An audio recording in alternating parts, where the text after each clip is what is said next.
Osjeti pljusak dobrih nota, ma šta ti više treba od života. Radio Kiss FM. Slušajte dnevnu dozu na Radio Kiss FM i došlo je vreme da porazgovaramo i sa njom. Znate da naša emisija odavno ne zna za granice, pa smo odlučili malo i da skoknemo do Hrvatske. Ako vam kažemo IB, nama u Srbiji to verovatno ništa neće značiti, ali ako vam pustimo neke od njenih najvećih hitova, prepoznaćete je definitivno. Da čujemo. Umreću do zore, u krvi imam te, dovoljno za zauvijek, te tvoje crne oči, dragi. Godina, mama nosi me, kad je voljena žena zna, kome da se vratim, nemam gdje.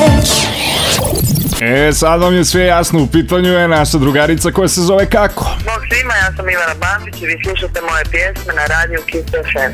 Evo, a zašto Ivane Banfić nema u medijima, kako hrvatskim, tako i ovim našim srpskim? Hajde da čujemo šta to Ivana Banfić radi ovih dana. U stvari to ćemo i mi da vam kažemo. Ivana Banfić zapravo ovih dana studira psihologiju, a evo i zašto. Mislim, zapravo uvijek me cijeli moj život me zanimala pitanja, ko sam ja, zašto sam ovdje, ko me tu stavio.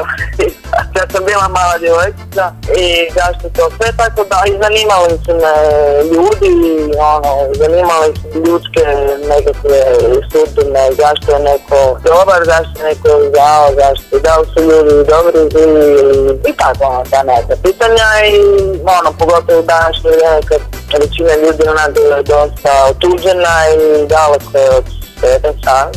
Pa da, dosta ljudi je otuđeno, oko toga ćemo se složiti sa Ivanom Banfić, a kada mi nju možemo uskoro, odnosno kada mi nju možemo očekivati u Srbiji? Pa ne znam ja to nikad kad ću doći, ne planiram, davno sam prestala planirati, jer sam shvatila da ti svi planovi se nekako uvijek izmijene, tako da imam negdje u vidu da ću doći uskoro u Srbiji.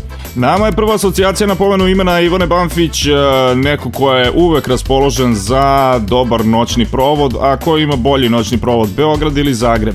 Pa mislim, bila sam u Beogradu, stvarno ima se dobar noćni provod, ali isto tako i Zagreb je u zadnje vrijeme jako obogatio svoju ponudu i puno strana se dolazi, tako da mislim da sad iz opita gledanja smo podjednaki. Dobro, podjednaki smo kada je u pitanju noćni provod, a evo ko se Ivani Banfić dopada sa srpske muzičke scene.